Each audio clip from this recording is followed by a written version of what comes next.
Hey folks, Dave here live on a Sunday night, July 12th of 2020, and it is hot, hot, hot, as they say. Anybody else hot? This is one of those days that you take 3 showers. No joke. There were I took 3 showers today. I got up in the morning, I was like, yeah, I'm all yucky from the night. You take a shower. And then I went out and I actually skated today. More about that later, but I skated today and I come home and I was yucky again, took another shower. And then after dinner, I went out and took a walk. So come home and took my third shower of the day. So it is hot, hot, hot. Is it hot where you are? Because it's hot over here in the Northeast. Hi, Anthony. I'm not hot. I'm hot. I'm really hot. So yeah, so just of course I picked the hottest day of the year, the week of the year to try to start cleaning out the house. As you know, I've been uh, deciding whether we need to move or not. So I've been going through the house, cleaning out a lot of things. And boy, it's funny if you haven't gone through your house in a while, it's amazing some of the things you find. It's I found things I didn't realize I had. I was like, what is this? I didn't know what it was. Like, when did I ever get this? I found an old camera that I had. I found actually some paperwork from work that was 16 years old. And it's like, I don't think I'm gonna need this stuff anymore. Hi Al, how you doing? I got to try that wrestling game I saw you playing. It looks pretty good. I'm going to download that demo later. But yeah, it's amazing some of the things that I found in this house as I'm going through it. So I started putting some of the stuff up on the Facebook Marketplace. I might as well try to sell some of it.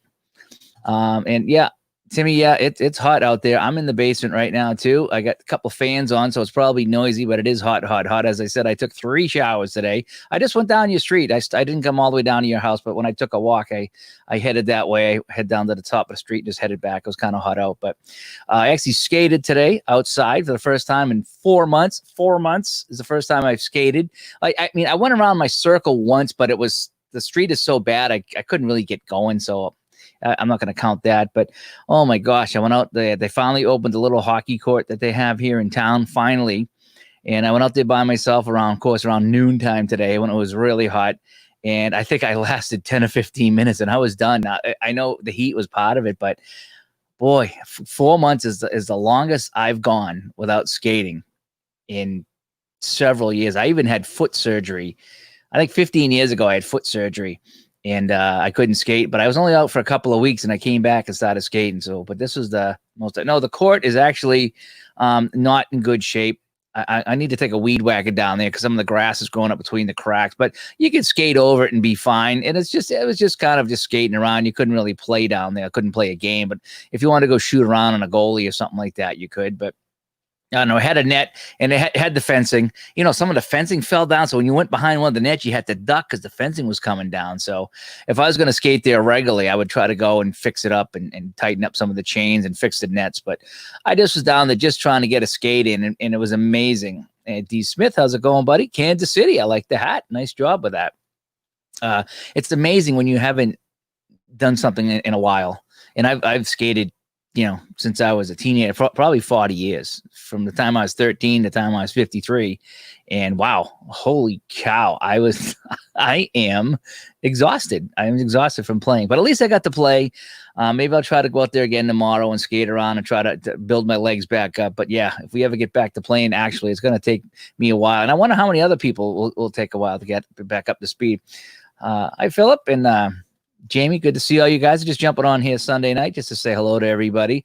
But I started cleaning out the house, and I just started with the closets like downstairs, and it's amazing. We've been here over 20 years, and you just start throwing things in closet, and every now and then you go through them, and then you fill them up again with stuff. And holy cow, I was, like I say, pulling out papers and stuff from 16 years ago. And I had an old business of mine that we haven't done anything with in 9 years. And we dissolved the company 9 years ago. And I still had all that paperwork. So I said, you know something? It's been 9 years. It's, we haven't, it's been out of business 9 years. So we're going to go and get rid of all this stuff. So yeah, so it's been a better part of 4 or 5 days of just going through cabinets. You pull everything out, you look at it, and it's like, do we keep it? Do we sell it? Do we throw it away? Might I need this at some point? Now, I don't know if you guys have ever done that in your house, but it's like, wow. So then you just start moving piles is what you do, because you're like, I don't want to throw this out, so I'm going to put this over here.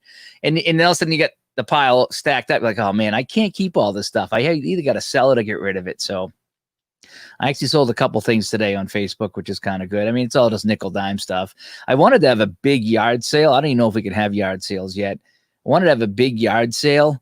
But the problem is I got a lot of pretty good stuff here. I got some, like, my old music stuff is in good shape, and it's still worth quite a bit of money. And you don't get that at a yard sale. You're not going to sell anything for $100 at a yard sale. Even if it's worth $200, you're not going to get $100 for anything at a yard sale. I think the most expensive item I've ever sold at a yard sale, I think we've had 3 or 4 yard sales, I think it was $40.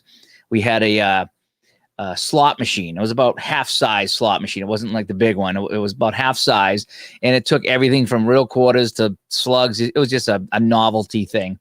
And I think we paid $100 for it and gave it to my grandparents. And then a few years later, they're like, yeah, well, why don't you take it back? You spent money on it. So we put it in the yard sale, and we put $40 on it. And that went, like, that was the first thing that sold. So, but that was the only thing, I think, over 10 or $20 we've ever sold, because just nothing big sells at yard sale. So I wanted to hang on to everything for a yard sale, but I was like, there's some things that just won't sell. So what do you got here, Al? You are the champion. Yes, you are. Oh, you're playing gin. I don't think I've ever played gin. I played a lot of cribbage. I played a lot of rummy, things like that. We played a lot of cards as kids, like a lot of cards as kids. Not so much anymore, though. I like playing the card games on the computer sometimes too. Yeah, we did sell the bikes a few years ago but that wasn't a yard sale. Okay, that was a private sale. This is what I did today when I sold some stuff. But if you put the bikes at a yard sale, maybe you would for something like that. But the people show up, they want to spend between $1 and $5 on things. So Apachata, how's it going? So I really haven't played a lot as far as fun things. I actually played a little bit of Sniper Elite 4 on the PlayStation 4. I wanted to shoot some things, so I took a Sniper Elite game and played that. Had some fun with that. Then I played some golf on the table. I played the 1981 PGA Augusta, and I took the top 5 guys and played all 4 days. And I think Tom Kite blew it at the last hole, and Johnny Williams was my winner. Jack Nicklaus was second place. That was fun. And I think I played the Roberto Schiavini game, golf game.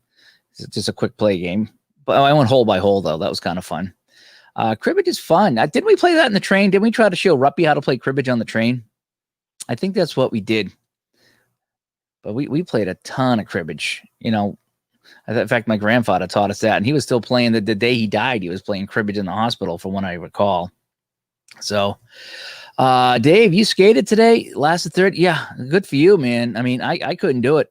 I was outside today just at the local rink. It's very small. And I shot the ball a couple times, but for me, it was more about my legs. So I kind of had a no puck drill. And I just was skating, and I didn't go that fast. I was just trying to get the body moving. And I was like, holy smokes. 5 or 10 minutes in, I had to stop. I was like, man, that was tough. And then I went a little bit more and took a couple of shots, and I just was kind of doing the figure eights around the circles, just trying to get my body going. I was like, it is hot. The golf course too. I have the golf course. Well, it would be 1, the original, and that was fun. I enjoyed that. I heard the golf course 2 was a lot harder, so that's why I didn't want to get that one. Is I don't need to. I'm trying to go easier games for me. so that's why I'm going back and playing some of my older games. I dug out some of my older stuff. It's like it's easier for me to play. I can't play the hard stuff. So the golf course one was fun, but I heard this one was a little bit harder, so that's why I passed on it. But one was a fun game. I thought about pulling out the Action PC Golf tonight and playing some golf, because I was watching golf on TV today, but I didn't. I ended up, I found my old PlayStation 4, because I bought a PS4 Pro at one point, and I saved my PS4, and I found it when I was cleaning the house. So I cleaned it all up, and I ended up resetting it so I could sell it, because I thought I reset it. So I reset. All right, cleared it out. Good thing I didn't sell it then, because when I went back in, it was still showing my name as a sign-in. So someone could have gone in and stolen all my games. And I was like, I thought I reset the thing. Nope. You got to initialize it. And if you've ever wanted to initialize a PS4, it takes 4 hours. No joke. It's 4 hours. And it says right on, if you want to initialize it, we erase everything. It goes back to factory settings. There's no users. There's no nothing. But it's 4 hours. So I just left it on the table for 4 hours and did my day and come back, and it's done. And it's all set, ready to go for anybody who wants to buy it. They go for a lot of money. I was surprised. I didn't know how much to sell it for, but when I went on to eBay and went on to Facebook, they were still getting $300 or more for the PS4. So I listed mine at $275. It's even got a 2 gig hard drive that I put in it. So it's the best deal right now on Facebook. But I was just like, I just want to get it out of here, and I can be pretty firm on that price, seeing as I'm the lowest guy out there. So I'm getting rid of a few things like that. A lot of my old music stuff, which it's too bad when you go through the house and you find things that mean something to you, but to somebody else, they don't mean anything.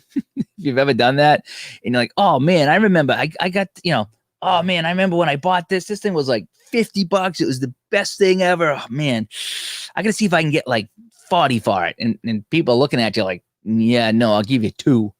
That's how it is when you find stuff in your house. You're just like, oh man, this meant a lot to me, and I remember how much you paid for it, but what you paid for it when someone's going to buy it for are two different things. If you could even find a buyer, some of the stuff that I bought, it was so old it was still worthless. Even if I went down to the music store, they'd probably laugh at me. They might give me like $5 for it. I was like, yeah, that ain't worth going down there for that and dealing with a hassle of it. But it's fun what you find. I found all kinds of paperwork, like I said, from my current business and one of my old business. You know what's fun is when you find receipts. And I found some receipts for like one of the guitars I bought, and it was like 14 years ago. I was like, holy cow, that was from 14 years ago. Or you find, like, I found an old receipt for a refrigerator I think we bought from like 1999, and we don't have it anymore. We're like, holy cow, it's like I still have this receipt from the refrigerator. So it's kind of fun stumbling across some stuff. It's like memory lane. Sometimes you stumble on a stray picture or something like that. So Dave, what do you got here? Dave ordered some new wheels. Yeah, I ordered some outdoor wheels, and I put them on some of my old skates. That's what I used today.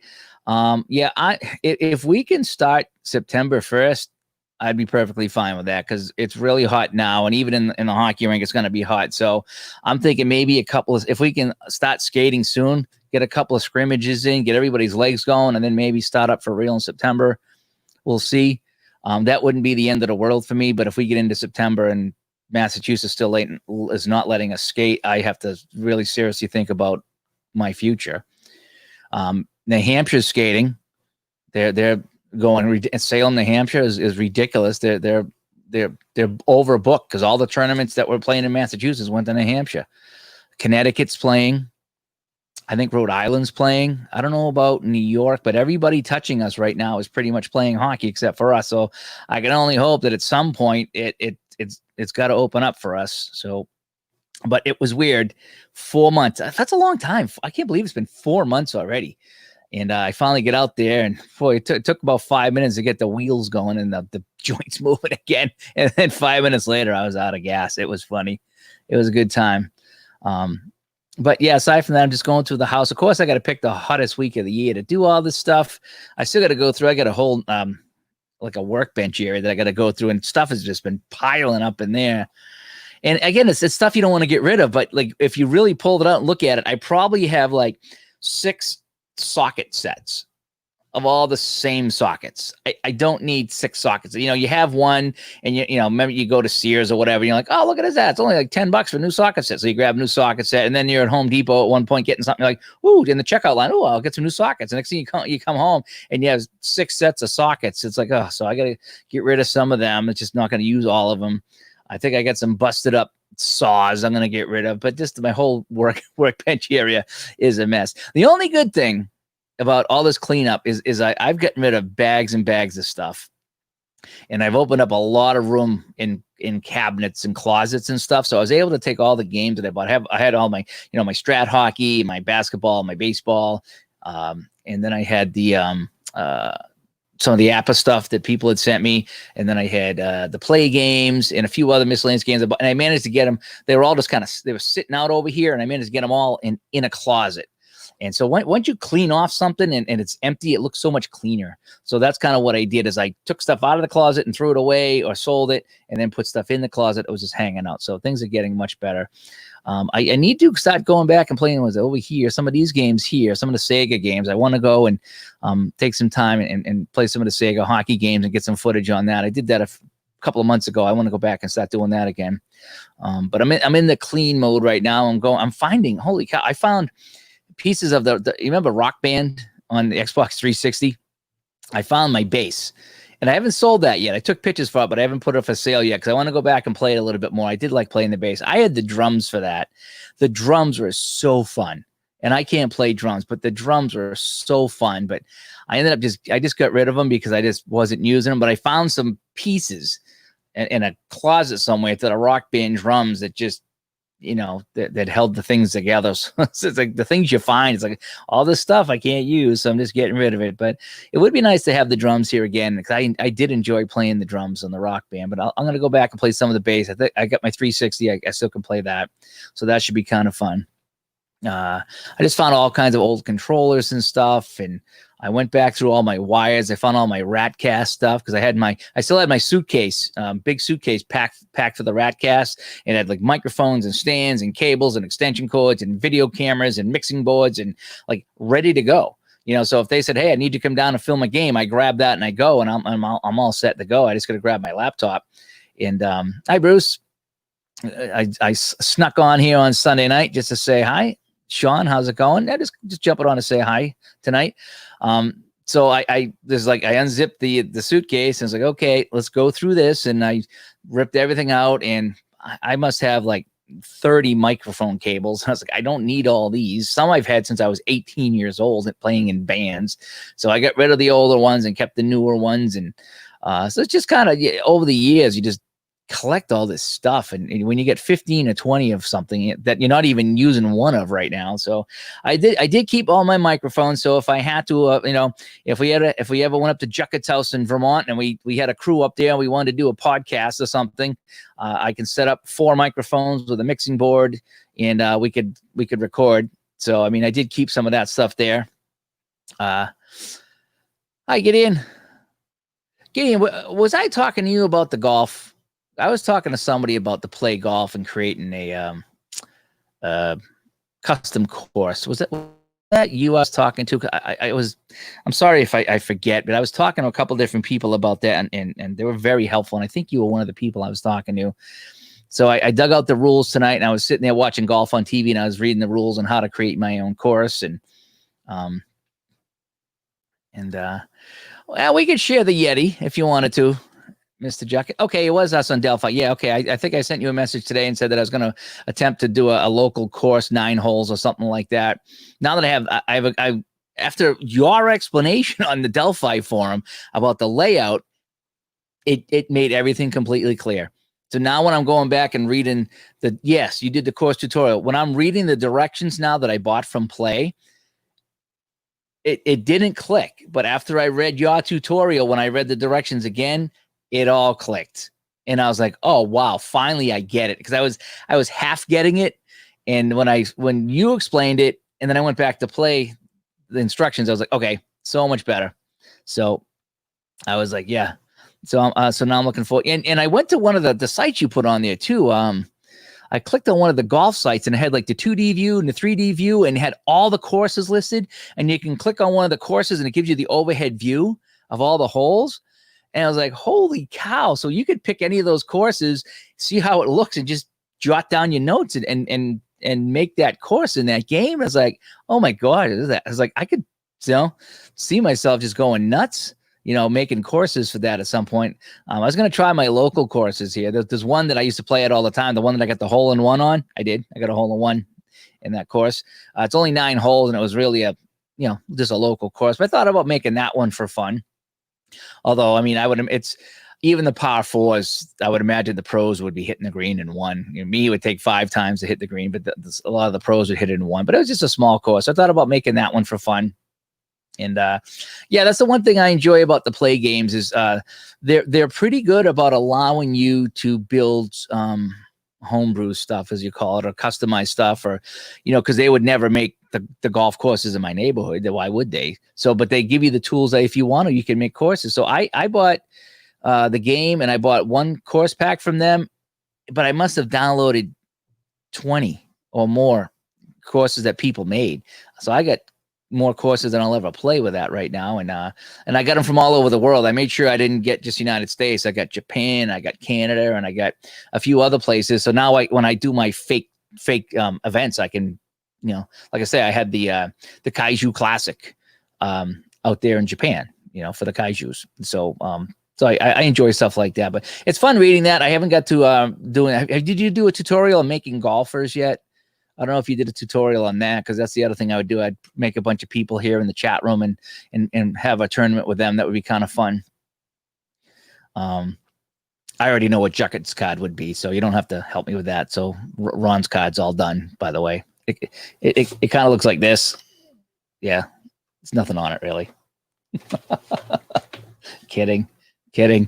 But yeah, so I'm looking forward to that. But yeah, I just been cleaning and purging and going through things, and it's like, oh, I don't know if you saw the cup back here. Let's see if I can show you my cup.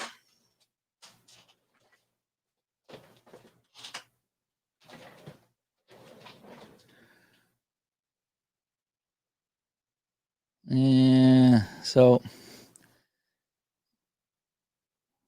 that's a little bit better. So it's got like the this group over here, and then on the other side, it's got the I think this is when Chicago went over to that division there, because this is the original 6 in Chicago, and this is with Vancouver and Buffalo over here with Boston. And who's this over here? Detroit. Yeah, that's Detroit. You can't really see Detroit very well.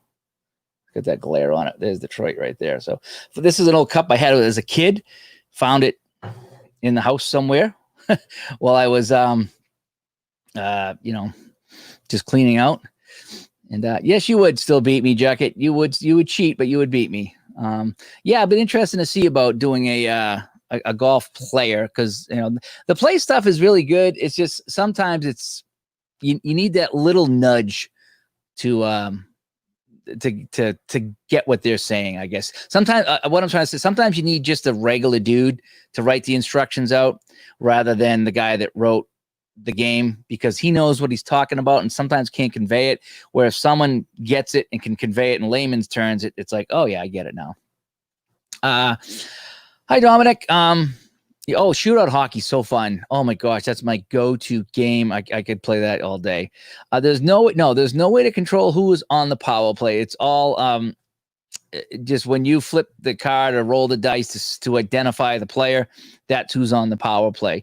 What I tend to do sometimes, and because it's a highlight driven game, so to speak, what I do if it brings up a guy that like is on the third or fourth line and he gets a power play goal, let's say, in my mind, it's like the guy who was supposed to be on the ice maybe had a skate problem or was maybe shaking off an injury or something like that. So this guy jumped out, or maybe the first and second line were gassed because they had been playing a lot. So the third line took the first minute or the last minute of the power play, and so they got the goal. So that's how I do it, is when someone who's not a first or second liner scores on the power play, I chalk that up to as something happened in the game that forced this line or that player to be on the ice at the time. And it usually works out because the majority of the time it's going to be your better guys. But let me tell you, though, that actually works out really well, because when I was playing that last project, 1969-70, and I had the Blues playing the Rangers, I think it was, in the finals. Barclay Plager, who was a defenseman for the Blues, a good defenseman for the Blues, he had 2 goals in one game as a defenseman, and he wasn't rated very, very high on the card. But it's just the idea that you can just picture that, that's how hockey happens. You got a guy that doesn't score more than 10 goals all year, and he'll get 2 in a game, and he's the hero. And then he was pretty quiet the rest of the series. But that one game, he stepped up and scored the goals. Billy, how's it going? Hey, I found some old pictures of us today. I was going through, when I'm cleaning my house and I'm going through all this stuff here, I dug up a couple of old iPads and charged them up, and I grabbed the pictures off them. And it's this some of me and you playing hockey when I went out to Albany that time. I got a couple of you playing EMRHL in the whole bit. So yeah, I found some old photos. When I get a chance, I'll pop them up and we can take a look at them. But yeah, that was a fun time out there skating in Albany outside.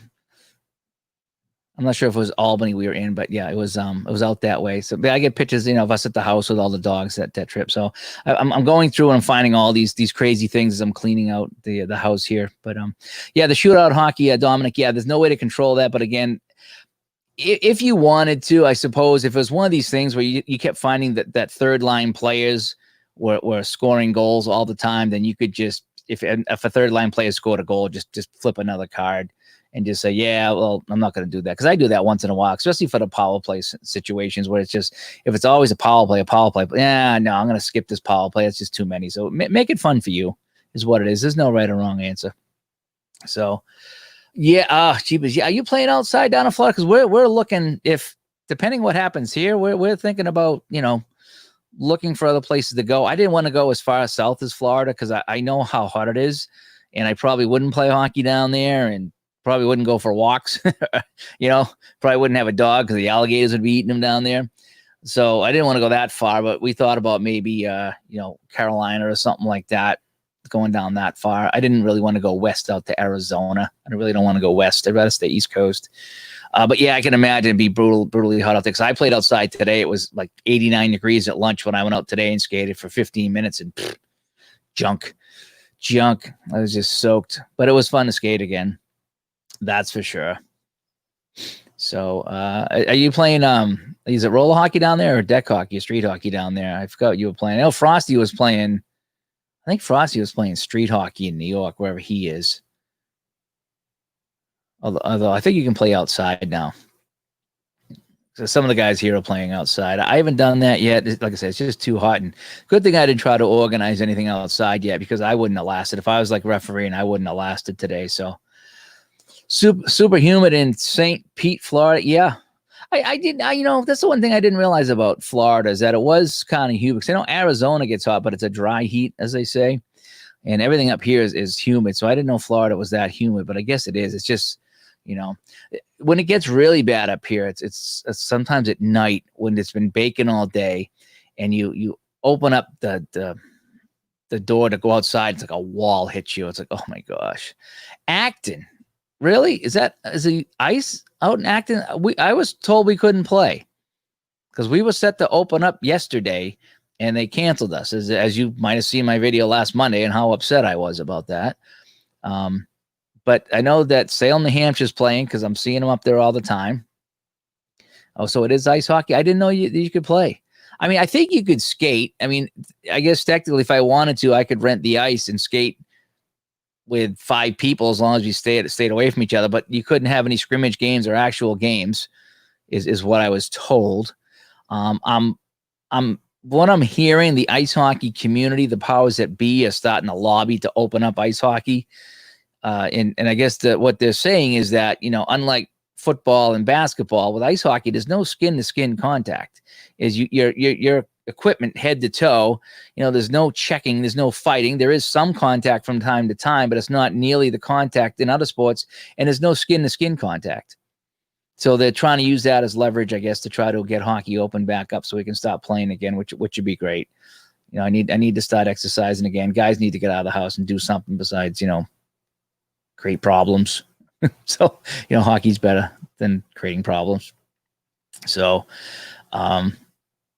but like I said, just been cleaning up this place. It's when you clean up an area and it looks nice, it's a nice feeling actually. You look at an area, it's like, oh man, this is so cruddy, and you finally clean it up. It's like, oh, this looks like kind of nice. I can kind of deal with it, So I got to do behind me over here is next. So tomorrow I'm going to be doing my whole area over here. I'm going to go through and try to clean this up and make this look nice behind me over here. So, but it's one step at a time because it is so hot. Even down here with fans in the basement is still hot. And I think, was it Friday? I think I get up in the morning and I walk the dog and I come back and I was like, well, no sense showering if I'm going to clean. I was down here 4 hours pulling out stuff and going through it and labeling stuff. And by the time I get done, man, it was shower time. It was way past shower time. It was so hot down here. So, and today I didn't do much. I just did a little bit down here.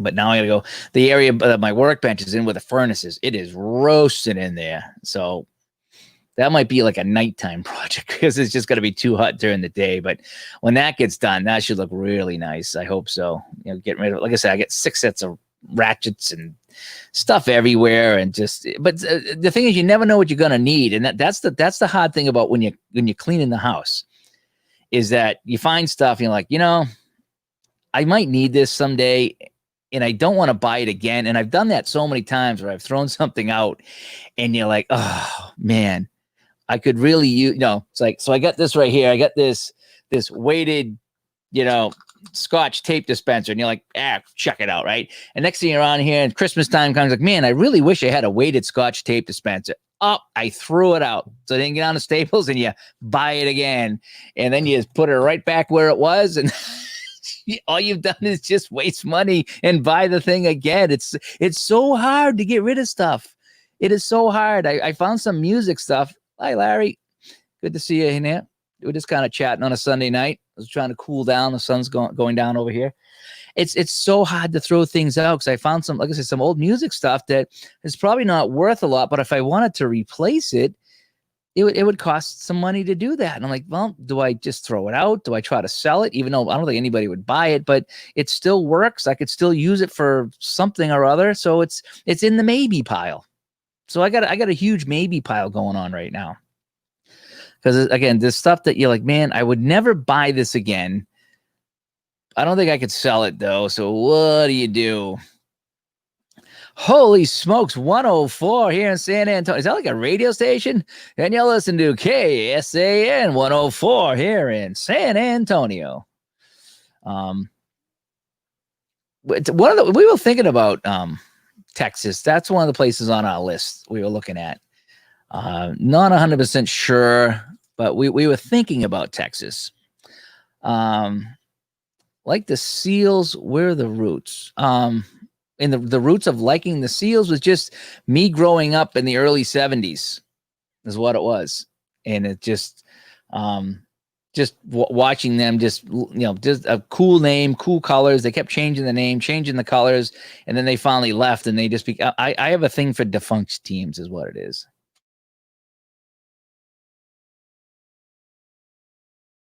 Sorry about that. It is really hot out here. I just got in from a walk too.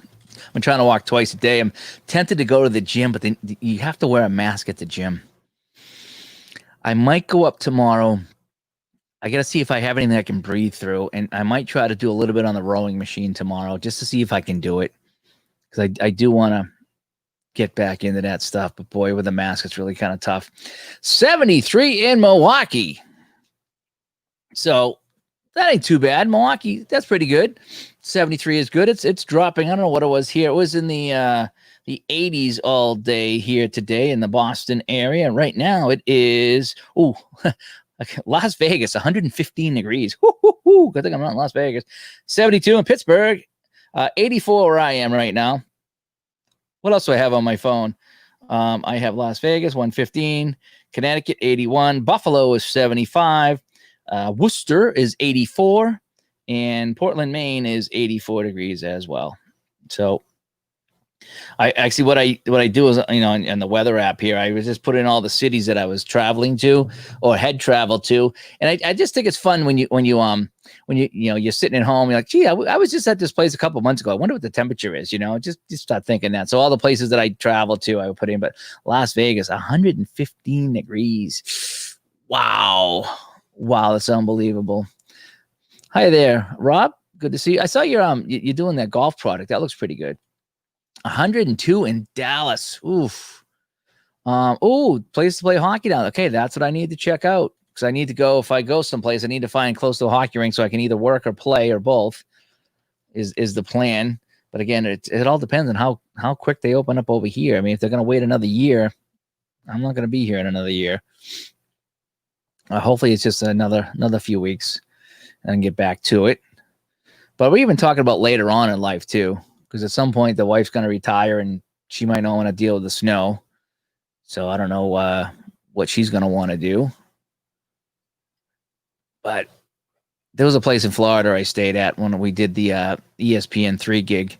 back in 2010, and that's the ideal house to move in. It had a couple of floors. It was all air conditioned. It was in a little village area, whatever you want to call it.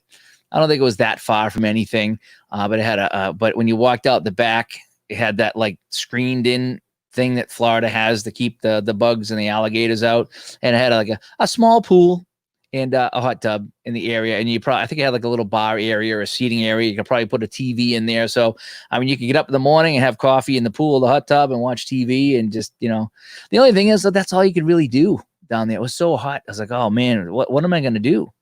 I don't know. Rich D, good to see you, buddy. 98 in Albuquerque.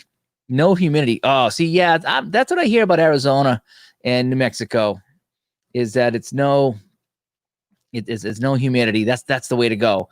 Because, again, over here, 85 and humid, you're dying. Over there, you could be 110, no humidity, and you'd be fine, Dominic, how do I think of sports workout with a pandemic? Boy, that's the $1 million question, isn't it?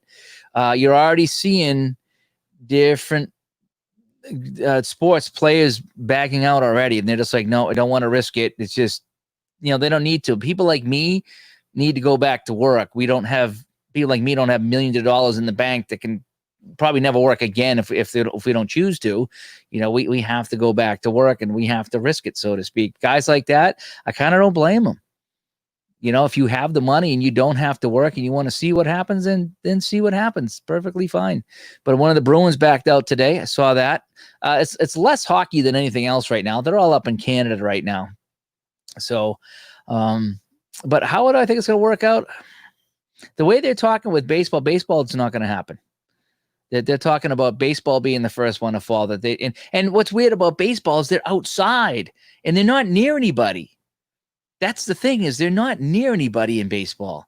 The catcher and the batter, maybe, but still, I mean, there's still, if the catcher's down here and the batter's up here, it's still 4 feet away, and they're facing this way. So I don't know who would catch the virus, how bad it was. Maybe the umpire, maybe, I don't know. Maybe the umpire could wear a mask, and because he's not really running around, so to speak.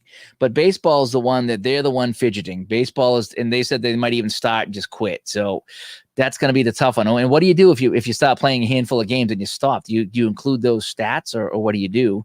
What do you say there, Sports Time Machine? Good to see you here, buddy. Gideon says, 19 in the UK, centigrade. I used to know what that was. I did. I used to know what that was in Fahrenheit, but I don't anymore. Sorry. So it's got to be, I'd be thinking 68, 69 degrees. Because I think that the old thing back in the day is a summer day is about 25. So that would make it about 75 degrees. So 19 would bring it down to 68 maybe. I'm not sure. Hi, Dave Little. What's going on? All right, Abba, good to see you. I kind of snuck on tonight, just kind of chatting. Just wanted to kind of say hi to some people. It was a tough Monday last week, so I wanted to come back on Sunday, let everybody know that I'm okay. I'm still unhappy and I'm still bummed out, but I've kept myself busy cleaning the house, and just in my head, it's more of a mental thing now, that if I can clean out everything here and throw out stuff and sell stuff, and there's less stuff in here, that if I have to move, I won't feel as burdened, because I know I've gotten rid of a lot of stuff. Even though there's still a lot of stuff here, I know that I've gotten rid of a lot of I've already done the first part of it, so to speak. So, friends of Dave, that's funny. And let's see, who else is going on here? Bob, yeah, baseball is not going to happen. And, the thing is, though, again, I don't want to get into the whole virus thing, but I mean, if you got to see if people get sick. That's the thing. It's just, we need confidence. And if the baseball players get sick and they get in the hospital, then yeah, we should stop. If they have it and they don't know it, then, Steve, all right, buddy, good to see you. Yeah, you've been my man on point here, and I haven't talked to you in quite some time. I know you've been spot on with this in some of the chat rooms we've had on Facebook. So good to see you. I miss you guys. I really want to get back to playing. I'm hearing, that's the feeling I'm getting, because it's all around us right now. Hockey's being played all around us. We've played this safe for so long that, I mean, they before this all started, you could have groups of 25. If you could have a group of 25, which is all we are set to go. And I think, a lot of it's being smart too. I got all this hand sanitizer now that, we'll clean our hands, try to, distance when we're not playing and the whole bit. I mean, there's things you can do still to be safe. And I think it would work out. Ron is, I just jumped on tonight. Well, I don't even know if we were supposed to record today. I just was a busy boy all day. And it was really hot. So I haven't talked to Ron today. What is he cooking today? He was cooking something up at his new fryer. He's got a new fryer. He's got this like 12-in-1 thing that like cooks chickens and toast and you name it. I mean, this thing, I think it vacuums the floor and changes the oil in the car. It does like all these different things. So, yeah, hopefully he's having a nice meal tonight. Nicer than the one that I had. I don't even know what I had. It was just leftovers. Whatever. Too funny. But yeah, I hope to get back to Sky. I played today 10 to 15 minutes and I was junk. I was like, oh my gosh, I was so tired. No side. Ron said he made some French fries and knitted a sweater at the same time. See, we're gonna need sweaters in the next week or two because it's supposed to get down into the mid 80s. And so we're going to need some sweaters pretty soon. In fact, I should have worn a black turtleneck today when I went outside playing hockey, Hi, Mike. No, I'm not stopping the sports gaming. Yeah, I know. Poor ID's going. I don't know what he's going through. I hope he's okay. He kind of I don't know if somebody made him mad or if I don't know. I hope he's okay. We all like ID, but we all support ID at the same time. So if ID wants to do war gaming or if he wants to do whatever he wants to do and he enjoys it, that's what matters. It really does. No, but I'm not. In fact, I was going to get on today and do some action PC golf. I came this close and then I said, no, I'm going to go through more of my stuff and put it up on the marketplace to sell. So that's what I was doing today. Just kind of going through some of that.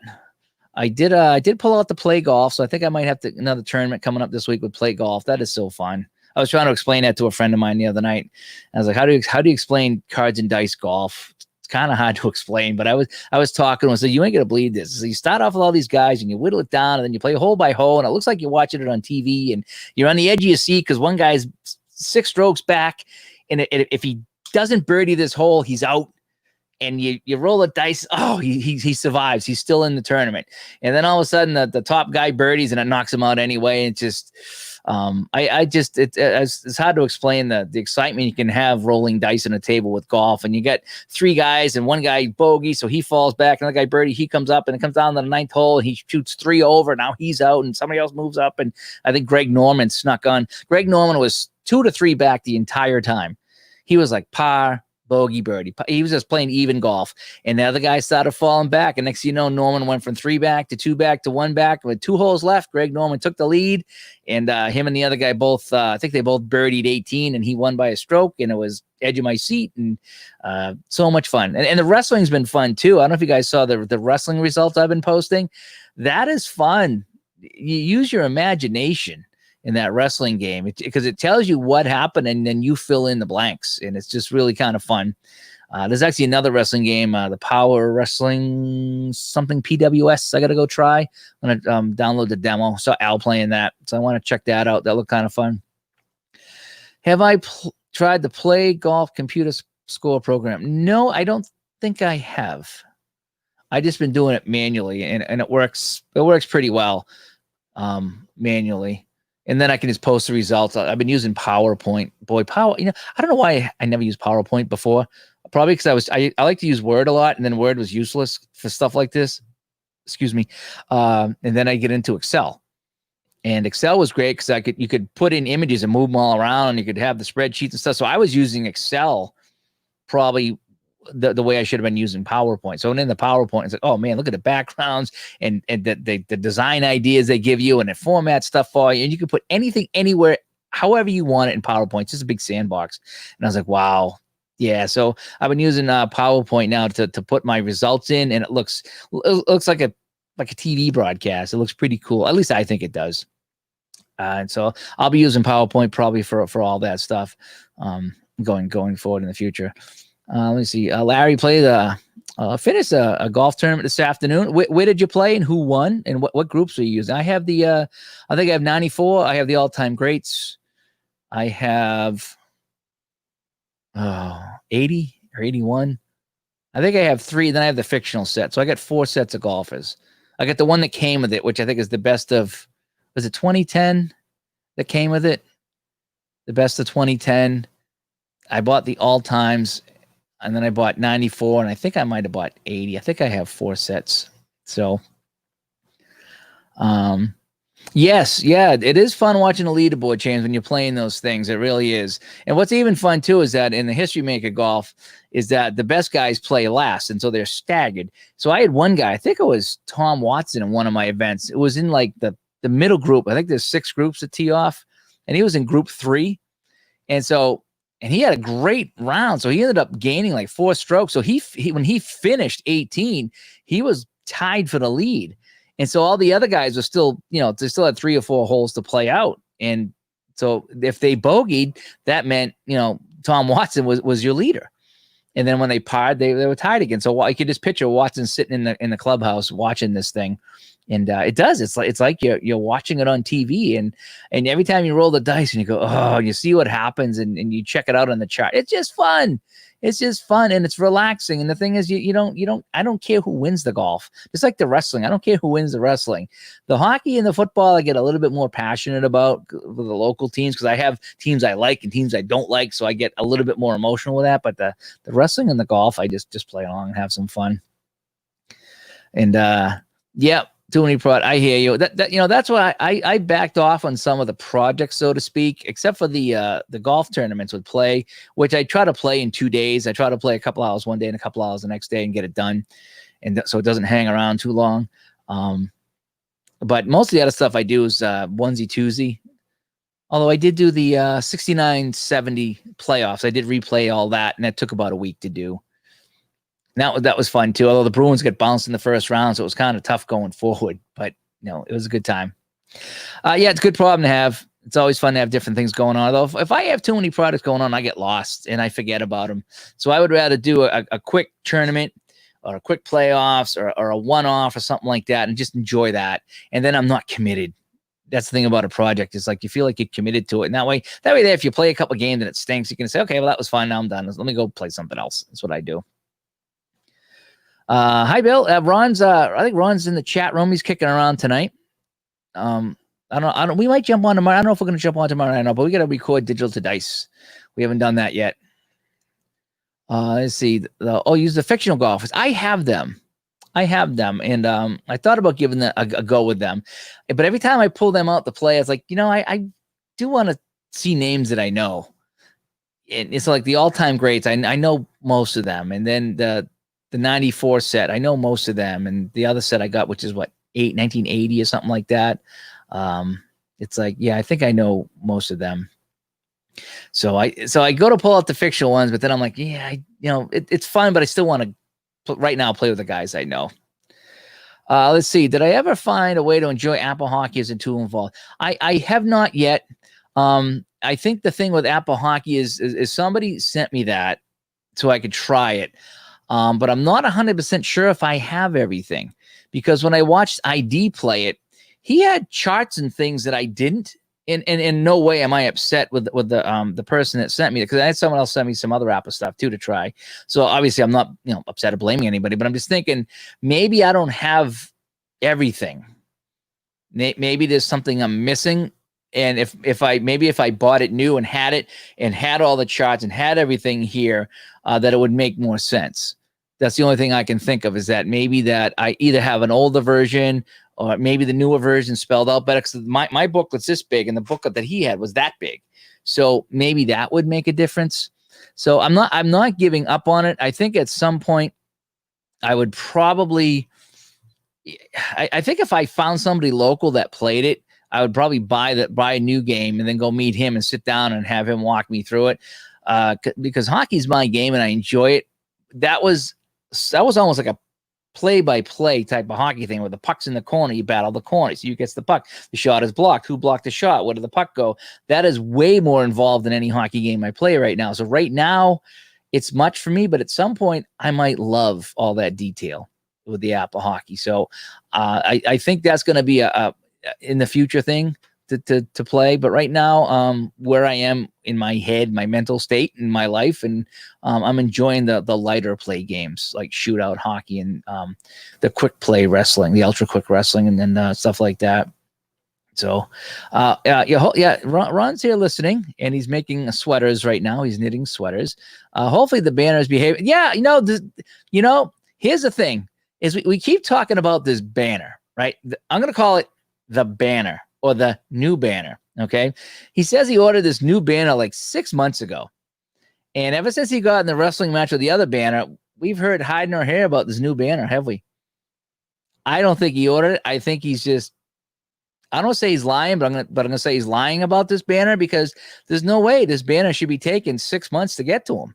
And that's all he talked about was this new banner that he got. And he keeps telling me that it's coming. It's on the way. Like, he got the tracking thing. It should be here any day now. So I'm starting to doubt the story. I'm starting to think it's a big fish story myself. Yep, big fish story. So until I see that second banner, as far as I'm concerned, that banner doesn't exist. That's what I'm wondering. Was there a banner strike? Are the banners, just they don't want to go to Vermont, I guess,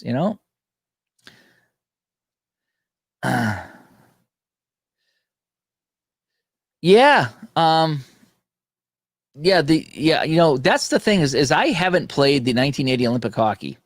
Okay. And ultra quick hockey is fun. I like final score hockey better than ultra quick hockey, but they're very similar. But yeah, you don't replay the 1980 Olympics and expect the United States to win. You just can't. That doesn't happen. It's you could maybe get them to win a game here or there, but they're not going to win the tournament. That was a fluke, and we talked about some of that on Digital to Dice. Is what happens when you got a fluky team like that? You just can't repeat with them. It just doesn't happen. So, Robbie's like, ASG golf is a blast.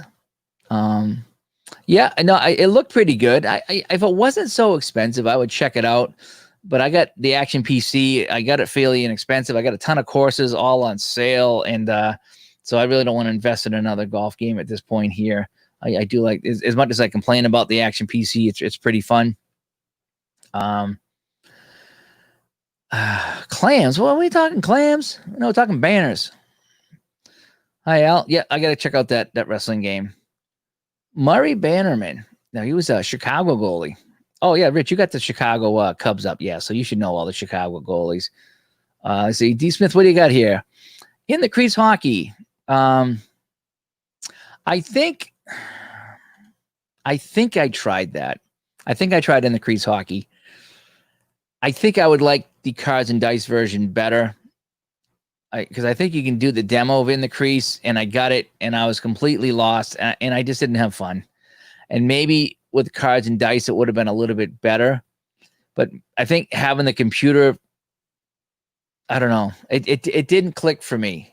I just, that was one of the hockey games that I tried to demo on that I didn't enjoy it. It just, I think maybe if I play cards and dice, it would have been better, but the computer version I didn't really care for. I don't know why that game.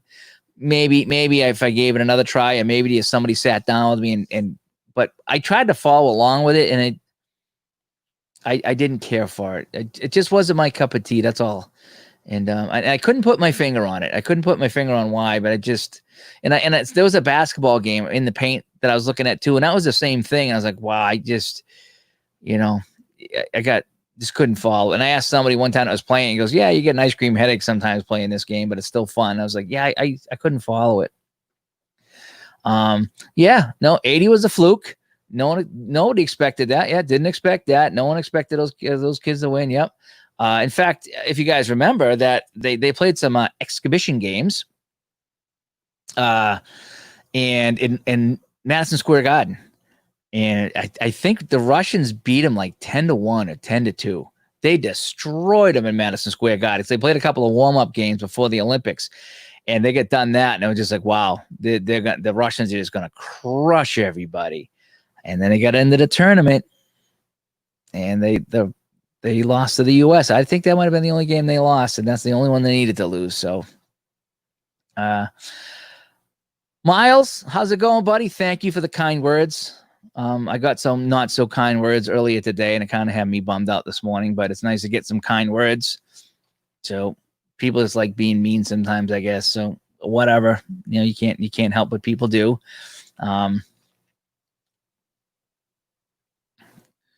Oh boy, I'm checking my email. I don't see anything from you.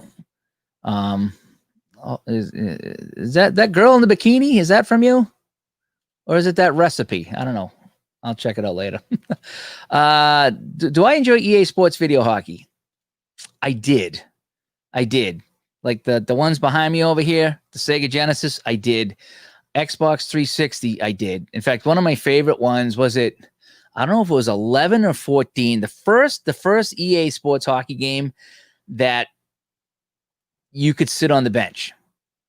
Okay. And if you remember that one, is that you were one player. I was a defenseman, and you would play and play and play, and you could see your meter going down from like green to yellow to red. And once you get in the red, you could hardly move. So you had to go to the bench and change. You went to the bench and change, and you sat on the bench and you watched the play from the bench.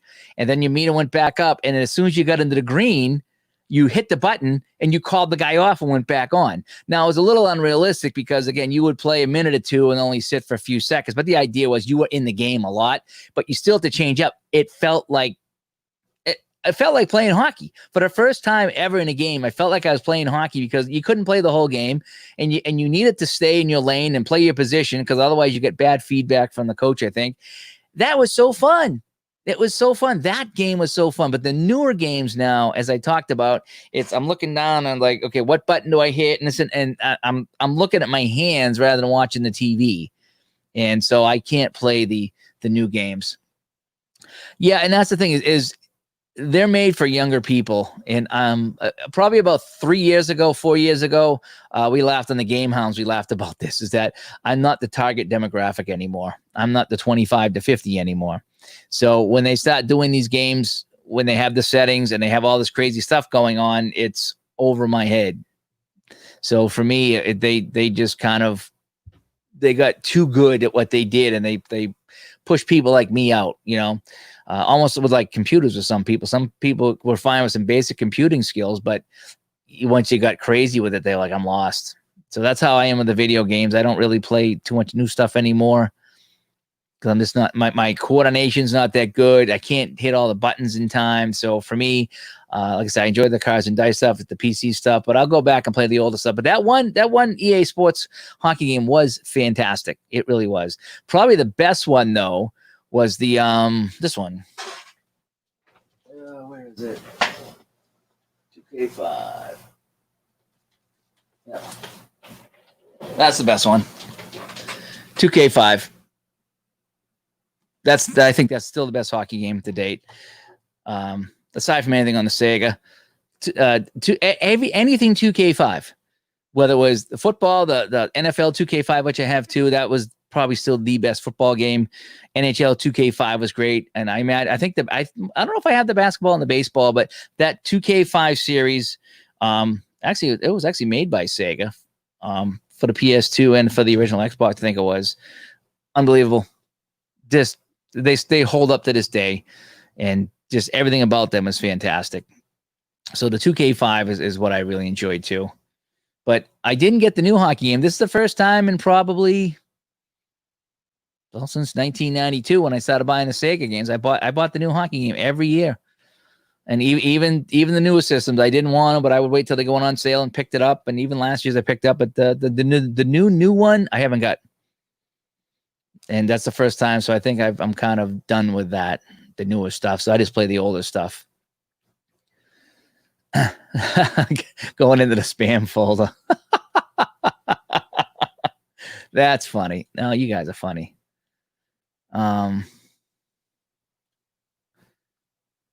Oh, so he sent me confirmation of the banner. Oh, he had to send in a request. So I don't know. I mean, it looks like a photoshopped email to me. I mean, maybe he's using his new PowerPoint skills to do some fake emails to make it look like he ordered a banner. I don't know, folks. I mean, you can send me all the fake emails you want about a banner that you're supposed to get, but something tells me that this is not on the up and up. I think this is just one big fish story. Fish sticks story is what it is. It's definitely a fish stick story. So maybe he can put fish sticks in his new 13-in-1 oven there and cook them up. And chances are he'll have cooked fish sticks before he has a banner. Just me throwing that out there. So, do I have my PS2?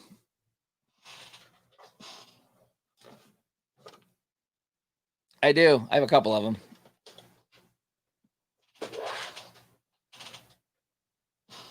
And you want to know the funny thing is I never had one. I had a PS1 and I went right to Xbox. I skipped the PS2 and the PS3. And then I had Xbox 360. And then when the new system came, I went back to the PlayStation, PS4. But there were so many PS2 games that when me and my buddy went out, we started doing some retro game shopping. We would go out every Sunday and go to it was like, I want to say there was 7 or 8 retro game stores within driving distance of us. And we would go to 1 or 2 every Sunday morning and check them out. And they would have all these PS2 games. Like, man, there's like 1,000 PS2 games. So I picked up a PS2 or, a couple of cheap ones here and there, or, yard sales, flea markets, whatever. And so I could play some of these games that I never played. I mean, obviously, games like this, I played on the Xbox. But there's so many PS2 games that were PS2 only. And I was like, well, I'd go in and now you can pick them up for $1 or $2. So yeah, all these ones over here, I think this is PlayStation and PlayStation. That's Xbox up here. The top is Xbox, original Xbox. But you go to these places, and I think one place was like 20 for $20. Granted, you're not getting top line titles or anything like that, but you get 20 games for $20 and you're playing for a few minutes and you get your $1 worth out of them. Then if you want to, you still got a little bit of value. You could probably trade them in and get, I could probably get 50 cents or a quarter for all those. So I would get, still get, $50 if I wanted to trade them in. So I play them for a little bit, get my money out of them, whatever. But so that's why I bought the PS2. I was like, man, there's so many fun PS2 games. There really is. And I got the adapter. There's an adapter. I think it's called M Cable. And I bought one for the Xbox, original Xbox, and then the PlayStation 2. And they go from the back of that HDMI. And it doesn't really upscale it that much, maybe a little bit, but at least you can go into newer TVs, or you can go into the Elgato. I got the Elgato here that I was capturing stuff on too. But at least now I can come out of the Xbox original or the PS2 and capture footage, or just plug into a regular TV and play with that cable. So I can now go back and play all those. In fact, I should play more of those, but I got into my cards and dice phase for the last year and a half, and I've been enjoying that. And you are getting some money. Nice. So we can put that towards the podcast then. Nice. We'll get some shiny new podcast mics or something. Nice. $15 million. Way to go, Jucket. So anyway, all right. So just wanted to come on and say hi to. So what's going on everybody's week before we sign off? We still got a lot of people watching right now. So what's everybody doing this week? What are you doing for fun? Okay, what are you doing for fun this week? What are you gonna do? What I'm gonna do for fun is I'm gonna try to go to the gym and see if I can wear some kind of a face covering so I can do the rowing machine. I like the rowing machine. So I'm going to try to do that. If I can't, then I will have to discontinue my membership, but I'm going to try to do that. I'm also going to, if it's not too hot out, I want to get back to skating. I need to get my legs going again. So those are some of the fun things that I'm doing. Some of the non-fun things is, it's kind of fun cleaning out things in your house, because it just, you feel like you purged a little bit and you got more space in here and you feel like you get some breathing room. So I'm going to try to do some more cleaning in the house while I have the time, because hopefully I will be back to work at some point and I won't have that time. So those are some of the things I'm going to do: more cleaning, more discovering, see what I have here.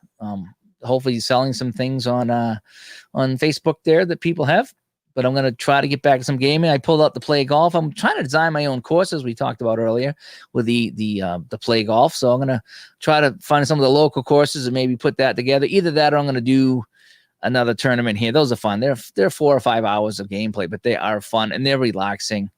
And it takes my mind off all the bad stuff. It really does. And Yeah. Yeah. He's furious about all the imposters. Yep. And what else, Dave? The Legends of Wrestling crew. Nice. Nice. That's kind of cool. I like the wrestling games. They're fun. They really are. Cold Snap. Is that the Canadian football game? Play Cold Snap? Is that what that is? I think that's what that is. Let's see. Soccer Blast. Okay. I heard Soccer Blast is actually better than Hockey Blast. I like Hockey Blast. I'm not a big soccer guy, but I heard some people like Soccer Blast better than Hockey Blast. So that's interesting.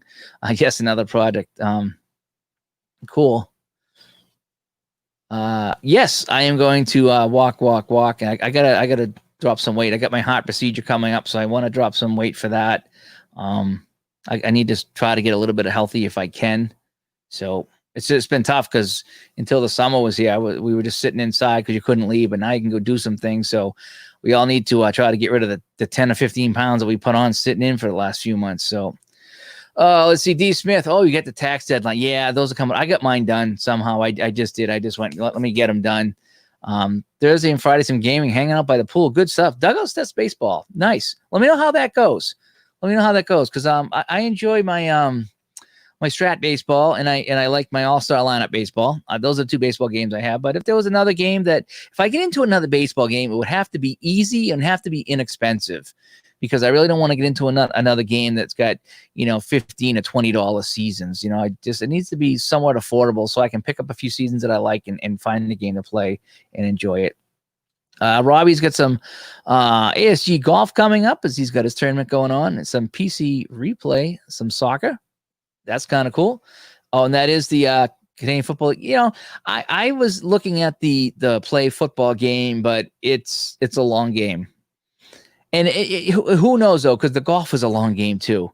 But you play a whole tournament. That's the thing. The football game is such a long game. You're playing one game. So I really was interested in the Express. That's what I was interested in, because you could play a game a little bit quicker. So Horseshoe League Tuesdays, softball, scorekeeper Wednesday, barbecue meal. Oh, that sounds like a good week. That sounds like a lot of fun. I love horseshoes. Horseshoes are fun. Horseshoes are fun. I remember jarts. We used to play jarts. Now they're illegal. You can find them sometimes on the black market, but jarts were fun. We played as a kid. No one ever got hurt. No one ever got hurt playing jarts. We were 5 throwing jarts. No one ever got hurt, ever playing jarts. I don't think anybody ever got hit playing jarts. We respected the jart. We knew it was sharp, and we treated it like it was a knife, and we had respect for the jarts.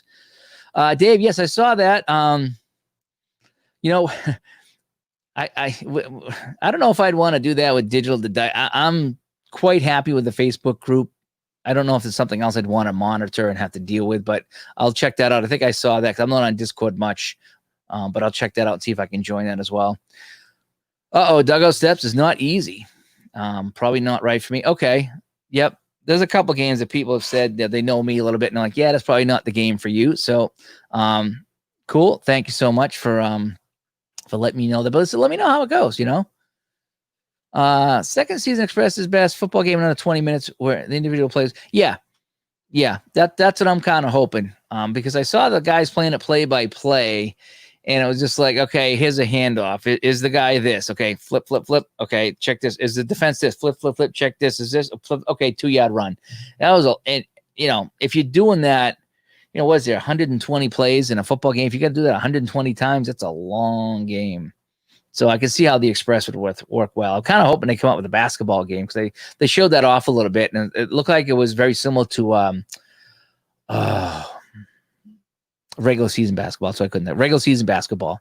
It seemed like that, where it was played in chunks, and you get scores in chunks, and that's how to do a basketball game. You don't want to go shot by shot. You want to go chunks.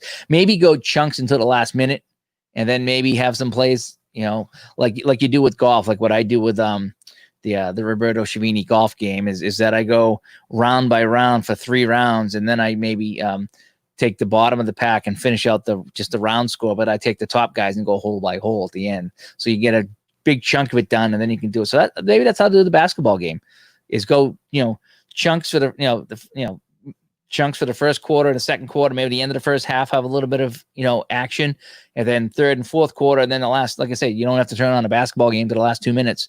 So go to the last 2 minutes of the basketball game and pick it up from there and go play by play. Maybe that's the way around of basketball. So they have almost like an express basketball game built in. I don't know. Just kind of throwing out some ideas here. Let me see. Is that like throwing an axe? Jarts? No. Jarts were trying to describe them. They're about this long, and they had a point, and then come up here, and then it had like the wings, so to speak. It was like a dart. Picture a dart. Just picture a 18-inch dart, and you just threw it and went up in the air and it dropped into the grass into the circle.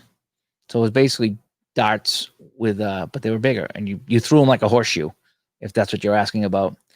Roy was asking for the link. He posted it in sports. Okay, so sports simulation replay. Okay, I'll have to check that out. 30 pages for the rule book. Holy smoke, Todd! Wow, that's quite the rule book there. I like the games that got 5 to 10 pages, because what I like to do before I play games, I like to read the rule book, and I try to envision the game as I'm reading the rule book. And if I can do that, and one of them, regular season basketball, was one that I read the rule book, and when I get done, I went, I know how to play the game. And I would go back to reference the rule book for the most part. Between that and the example they gave on the website, and we had talked about this on the Digital to Dice show, is that you have a good manual, have a good example play of the game, and now you're off and running, and you're not scratching your head with 100 questions. And so I like to read the rule book all the way through and have an idea when I sit down and start and play a game, no matter what it is, no matter what kind of game it is. But 30 pages, it's like, whoa, that's crazy. He's waiting for the PC version. Well, sometimes the PC version is fun. There's been a lot of chat in the Strat hockey groups about the Strat PC game versus the cards and dice game. And I like them both. I mean, it's a little bit easier going computer game because you just click and go, and you can put your feet up and play, and whatever. You don't got to set up anything. But I do like when I have it set up on my table and I'm playing Strat. I get that to flow really good, and I like that so much. And I can play it in my head. When I play it on the computer, I kind of watch, and I'm not as connected when I am on the computer. So let's see here. Hi, Mike. Yeah, we're just kind of just chatting here tonight. As long as it's something good, don't bring anything controversial to the floor. I'm trying to have a happy show tonight. Just talking about what is regular season basketball. What company, Mike? It's made by a gentleman, 2 guys in Italy. Marco is his name. And he's on the Digital to Dice group with us. In fact, I think there's a regular season basketball Facebook page. But it's just made by a couple of guys in Italy. And I found it during this lockdown that we were in, and I downloaded the game, and I enjoyed it immensely. And I did a couple of videos on it, and and some people enjoyed it as well. So I'm glad. And he's making new seasons now. So he's got a little revival going with that game now, so which is good. And people have enjoyed playing his basketball game, and he's made a couple new seasons, and it's a very fun, easy, enjoyable game. And it's one of those games that you can just keep score. You can do full-blown stats, whatever you want to do. And it's a real fun basketball game. And that's one project I still haven't get back to you. I got was it the Buffalo Braves? I even forget the name of the team right now. Holy cow. I was playing the basketball team. I think it was the Braves. I was playing. They're a yucky team. I was playing their season. I'm not doing well, but it's funny. What do you got here, Mike? The wrestling game. Yeah, I think that's the Ultra Quick Wrestling from Downey Games. I got that. I got the 96 to 98 set. I don't know what it's called. It's the TV something set, but it has WWF and WCW in it. And that's just when I watched it. I mean, that's about where I ended. Because I think it was 99 is the last. I went to one event in 99, and that's the last time I followed it, I think. It was at the Boston Garden in 99. But But so after that, I didn't follow. So anything before 1999, I followed. Of course, anything in the 70s and 80s as a kid, I knew. So I think I have some of the 70s set, but that gets real old. That's like Chief Jay Strongbow and guys like that. Guys that are real old, and I enjoyed watching, but it wasn't the wrestling of today. There's a lot. I remember there's a lot more disqualifications too, because in that game, when you play, it's like you figure out who won. It tells you how they won, and it's either a clean pin or illegal pin or disqualification. There was a lot of disqualifications back in the day. Not so much anymore. Now they have the clean pin now or something like that, but it's very rarely, at least from what I remember, there's really rarely disqualifications. I think it was the Buffalo Braves. Yeah, the NBA Buffalo Braves, I think it was. And you're playing it well. Jordan's first championship season. Nice. Yeah. Yep. He added a few more seasons. He's got some ABA too. I think I have one of the ABA seasons that I was playing. But I had the Buffalo Braves season I was playing. Very enjoyable game. And am I doing the videos? It's a tough game to do videos for because it's kind of a quick play game. So what I've been doing is showing my results, so to speak. I don't know if I could show those here. Hang on one second. Let me see if I can do this. I enjoyed showing my results. So I don't know if I can share my screen here or not. Let me see if I can do this. Share screen, application. So yeah, so what I would do is I would set up my PowerPoint here, and so you can see that it's it's called, this is my first pay-per-view, and I'm doing the East Coast right now, so it's Portland, Maine, and I do a recap of what happened. So I play all these in advance, and then I just write all the stuff here. So X-Pac and Goldust played in it was the pay-per-view title. So I have a title just for pay-per-views, and it's usually between some of the lower, I don't say lower, but the bubble people. It's not the top guys, so to speak. And so Goldust wins, and he got a clean pin, and then I filled in the rest. He did a curtain call, so I just filled in all the details here. And then I would just do the same thing here. Here's my other matches. I have my attendance that I decided on, and then boom. These are my champions in my Dice Chucker Wrestling League. So it's excuse me, I find that it's a little easier to just go to PowerPoint and put the results in and talk about it than it is to try to video the making of playing the game. I still will. I think I'll do a video on how to play it. I think I did a video of like basic versus advanced, but I think I might do a video of like to actually how to play the game, because it's always good to have like an over the shoulder view of like what I'm doing, so you can follow along, because those are always good. But yeah, I will I'll be doing some more of those. But if not, like I said, I created the federation, and I've been playing some matches, and I've been posting the results. Is what I've been doing with that. I'm finding that it's a little bit easier to play the game, get the results, and share the results than it is to try to go live or film some things. So whatever.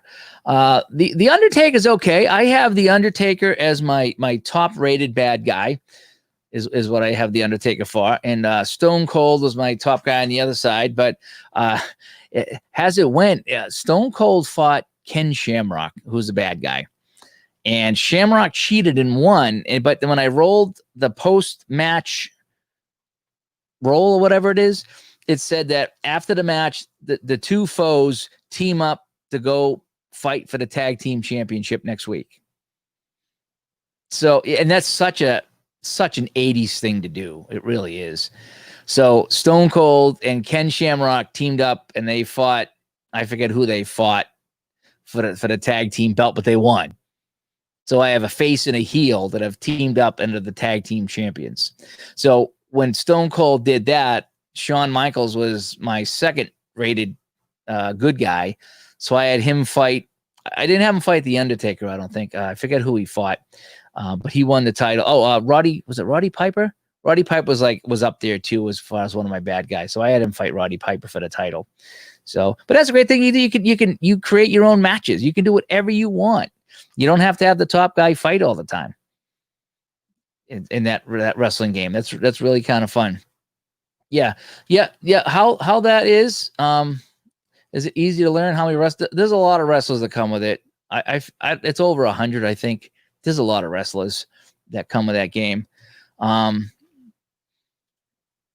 So how you play, just real quick, how you play Ultra Quick Wrestling is you choose your two wrestlers that are going to fight, and you're supposed to have a good guy and a bad guy, a face and a heel, they call them. And then you roll the dice to determine what skill might, because each wrestler has an overall number. Let's call it 1,500. Okay, one guy's got 1,500, one guy's got 2,000. So you roll the dice, and it'll either say no change, or it'll say strength or savvy or technical. It'll have some trait. Okay. So you look at the wrestler's card, and if it's technical, you look, and if they get technical plus 50, you add 50 to their overall score. If it says 0 or minus, then you do accordingly. So you have a pre-roll. And then, so now you've adjusted the score once, so to speak. Then you roll for the pre-match roll, and you find out what happened pre-match. And sometimes it's like the heel attacks the face with a sucker punch, subtract 100 from this match for the face. So whoever is the good guy, just for this match, he loses 100 points off his overall score. And then you roll to see, then two things can happen. If you're playing basic, you would just roll to see who won the match, because you have the final score and you determine the difference. So let's just say one guy was 400 points more than the other.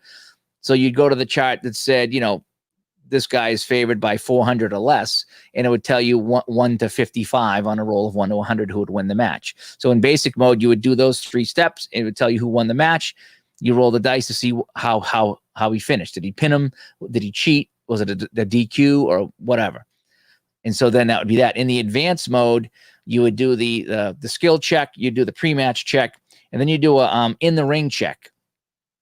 So you would roll the dice to see what happened in the ring, and the match might end right there too. It might say something happened and the match is over. If not, you have that final score. You roll on the basic chart to see who won the match, and then you go to the post-game chart to see if anything happened. And sometimes there was one thing with Mankind, who won the match, and while he was celebrating, one of his old managers come out and posted something really bad about him, and so he loses 100 points going forward. So I had to make a note on Mankind's. I keep a little notebook with all the wrestlers from week to week. So I put minus 100 for Mankind. So now I know every time he wrestles, right off the bat, I subtract 100 for him. So, and they can go up and down too. It's what's called a heat level. So Triple H come in, and I had him like at a 2 heat level. He wasn't that good. And his pre-match, he hit the guy over the head with something, and his heel rating went up 2. And then he did something else, and he went up 2. So he went up 4 levels in one night. So he's now closer to the top of my my bad guy list. So it's all, you can do whatever you want with it. It's really a big sandbox to play, and the rules just give you guidelines. And what I tend to do is when they're in the ring fighting and we have our final numbers, I roll the dice to see what happens in the ring. I go to the advanced version first, and if something stupid happens, then I scrub that and I go to the basic chart and I go and to see what happens there. And I weigh the 2 out to see what I think would be more realistic or more fun for me. And that's my result. And, there's times I rolled stuff and I just ignored it and rolled again, because you want it to be fun, and it's what's fun for me might not be fun for you, and vice versa. So there's a lot of times, and even in the game, it said, if you do something that doesn't make sense, roll again. It's wrestling. You don't have to, and again, it doesn't matter. It's all just fun and make believe. So, but that game's fun. Ultra Quick Wrestling, it's fun. It's got some meat on the bone, especially when you set up a federation. It's really fun.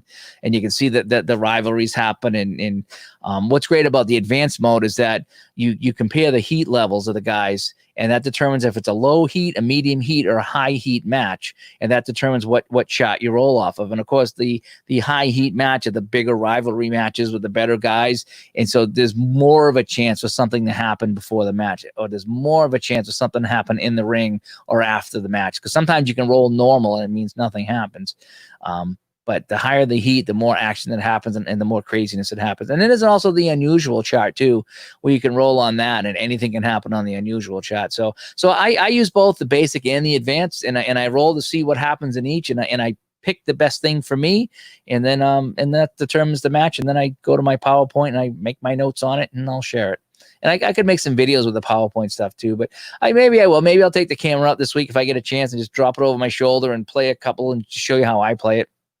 It's easy, it's fun, and it's easy. It really is. It's a piece of cake. So, yeah, you can do whatever you want. It is, and what I did too is I think, like I said, I think it came with, I don't know if it was 100, but it was a lot of wrestlers.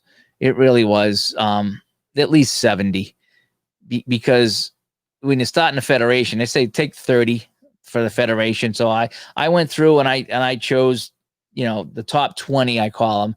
And then I chose some tag team guys, and I chose some women. And then I chose some guys that I just like, that I remember. And there's a whole bunch of guys that either I didn't like or I didn't know. And so I got a stack like of unknown wrestlers that I have off. So I probably have 30 or 40 wrestlers off to the side that I just don't know who they are. I just never heard of them. And so I don't have them in my federation.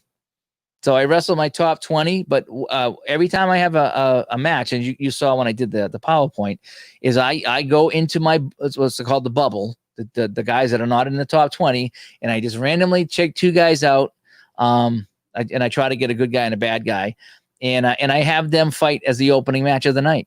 So I include other people in my list that'll probably never get to the top tier, but they might. But it's wide open. It is. And that is the thing about wrestling. It's supposed to be off the wall. It's supposed to be crazy. And it is. And that game, what I like about it, it really allows you in your imagination. It tells you what happened. And it says clean pin. And if you get a clean pin, you get bonus points. So you can actually improve your character. But if somebody clean pins you, then you subtract numbers. So you have this overall number that's always changing. So that's why I keep a notebook, of all the guys in my league, and I make my notes of what happens on a weekly basis. And so when I'm done my event, so to speak, I look, and then when I flip the page, I write down their name, and if they moved up or down a slot, that's what I do. If they have minus 100 or plus 25, I add that. So when I start my next pay-per-view or my next whatever match I'm doing here, when I call up a wrestler, I see what's going on with him. And that's the only way to really do it. You got to keep a little notebook of all your guys. You don't have to if you don't want, but I mean, I do. So I want to see. I like how guys' numbers go up and down. Yeah, I think I made a couple of videos that I did one on the spreadsheet and then one just up in Studio C where I was just talking about the game, trying to explain the differences. But I think maybe a gameplay video might work. Just kind of showing you how I play. And so sometimes that's fun. I mean, because not every, like I said, I use both charts, and it doesn't matter. It's just what I do. And I enjoy that. I enjoy watching people that play games, and they're like, this is how I play. And, when this happens, this is what I do. And when this happens, this is what I do. And it might not be what the rules say, and it might go against everything about the game. But if it's fun for the guy, there's a lot of times you adapt some of those things for yourself. Because you're like, boy, I like that. I like how that guy did that. And that's what I did with the Shootout Hockey video. I have a lot of rules that I've put into that game. And I think for me, it makes the game better. It makes it more fun for me. And I shared all those in a video a few weeks ago, and it says, here's some of the things that I use. And some are pretty common sense, and some are a little bit off the wall, but it's made for some great drama. And especially in the last minute or two of the game, when I'm flipping 2 cards instead of 1, or if I'm not allowing penalties or something, it's created some fantastic finishes for me in Shootout Hockey. And so that's how I do it with the wrestling, is just have some fun with it. So, yeah, you could. I mean, you could, do whatever you want. I mean, get your wrestlers and set them up. I just set up my fictitious federation, the Dice Chucker Wrestling Federation, and I just picked the guys that I wanted to wrestle and did it. They have quite a few seasons. So if you wanted to pick a certain WrestleMania, imagine the guys. The only thing they don't do that I'm not crazy about is that they don't tell you the wrestlers in the game.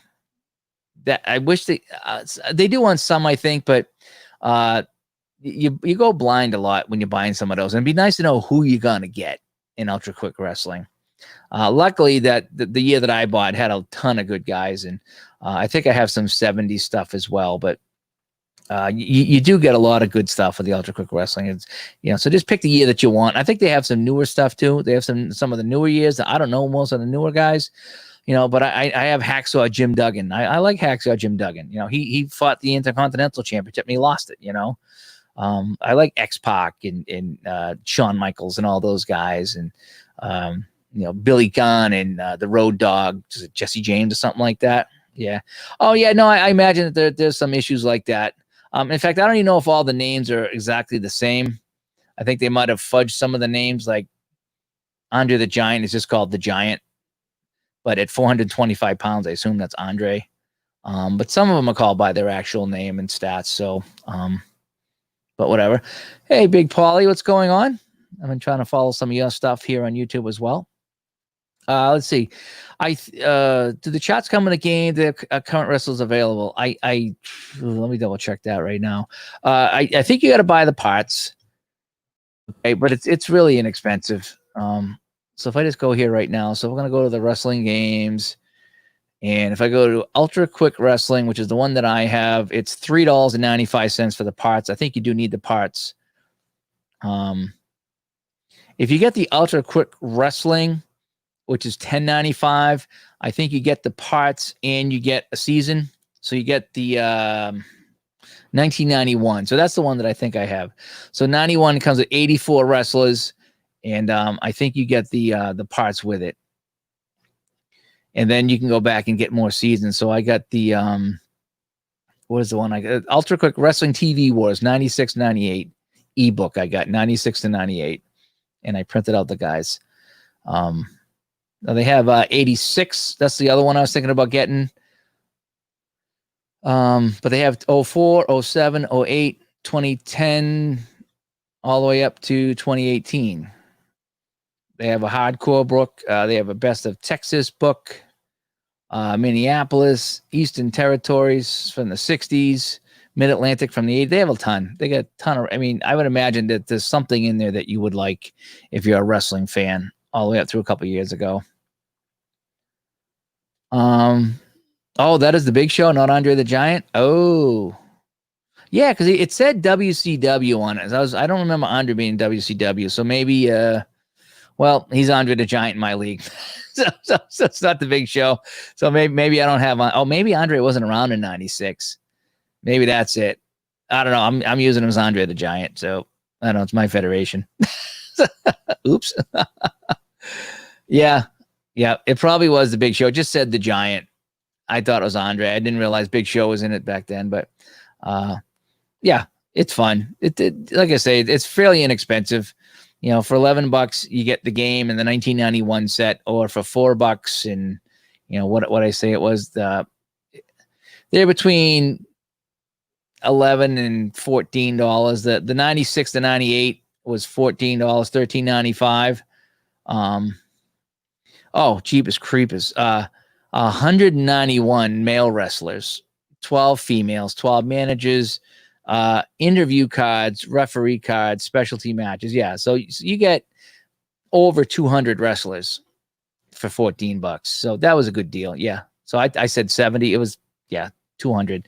There's a ton of wrestlers in there. It really is. I don't remember the Mass Executioners. I remember Captain Lou. Remember Captain Lou was on the radio here in Boston a few times, filling in on the weekends. Remember that? Oh, Andre. Okay. So, all right. Well, that's all right. Andre's going to be in my league. He's just going to fight under the Big Show stats. Oops. It's fun for me, though. It's fun for me. That's all it is. I remember seeing wrestling in the 70s. My dad took us into the Boston Garden because Adrian Adonis was wrestling. He was my favorite. Goodnight Irene. Remember Goodnight Irene? I love Goodnight Irene. Him and Jesse Ventura, the East-West connection, they could never get the tag team titles.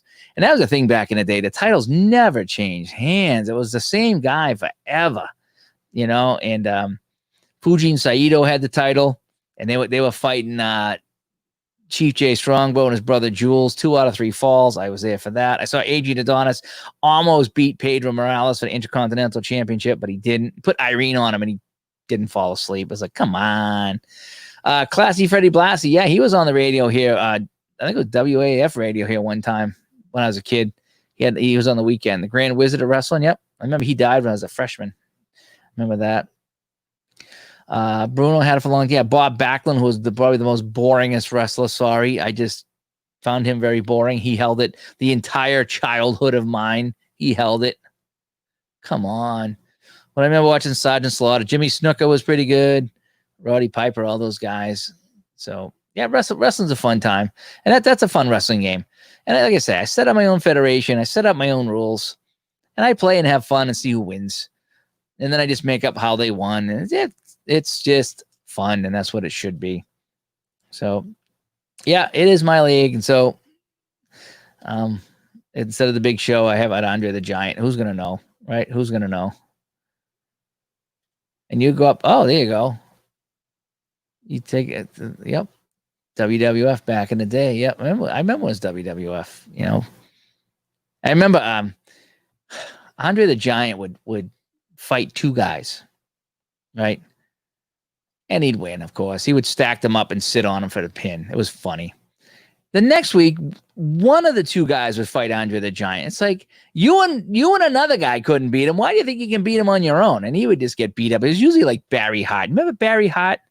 Not Greg the Valentine, but Barry Hart. He was what they call a jobber. And he'd be on TV every week, popular guy, and he'd lose every week. And then I remember there was one week I missed wrestling, and I think I went into school, and they're like, "Did you hear Barry Hart won? They finally let him win a match." I was like, "No, I missed it. Barry Hart finally won a match." So they let him win a match. SD Jones, Special Delivery Jones, he was pretty good. He's in one of my games here, too. I think he's in the, I don't know if it's 91 or I got a 70s set with Special Delivery Jones. The Grand Wizard.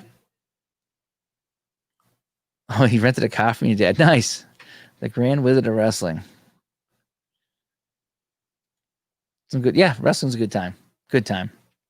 So, yeah. So I'm gonna get back to cleaning my house out here this week, but I'm gonna try to stop and find some time to I'll do a wrestling video. Maybe I'll do a couple of matches and show how I do it, and hopefully you like it and maybe you get something out of it. But I do like to show how I play the game sometimes, because then some people can decide for themselves if they want to play it. So, anyway, well, I'm gonna wrap up here. I gotta go have some more Gatorade. Haystack Calhoun, that was another one. I think he might be in the game. I gotta double check. Who's, like I said, because I got a couple different years. I got a 70s and then I should get the 80s one too. That should be fun. No, Mike, you didn't go off topic at all. We're just chatting here. That's what we do. Sun setting is finally cooling down a little bit. As mentioned, I took 3 showers today. I took one when I get up, and then I skated for about 15 minutes at the rink. I was exhausted. I took another one, and tonight after dinner, I took a walk, and I had another shower. So, but yeah, so I'll get that wrestling video this week. I will. I'll do the ultra quick wrestling and just kind of show how I play it. Just an over the shoulder view, just explaining what I do. Hopefully that'll help out. And I pulled out the play golf again. I'm debating whether to start another tournament. Those are so fun. That golf game is so fun. It just takes a long time, and it takes up my whole table too upstairs in the dining room. So I got to make sure that I get the time to do that. So I'm not sure when I'll start that. Maybe I'll start it tonight. I don't know. So I don't have any open projects going on right now, except for I think the basketball game, which is on Excel. But anyway, I just want to stop in and say hi. I've been rambling on for 98 minutes right now, but it's good to talk to everybody again. Hopefully had a little bit better show tonight, a little bit more positive show tonight. And I got to change my banners back here, don't I? They're all the same from last week. So I just got my favorites up there because I needed to feel good.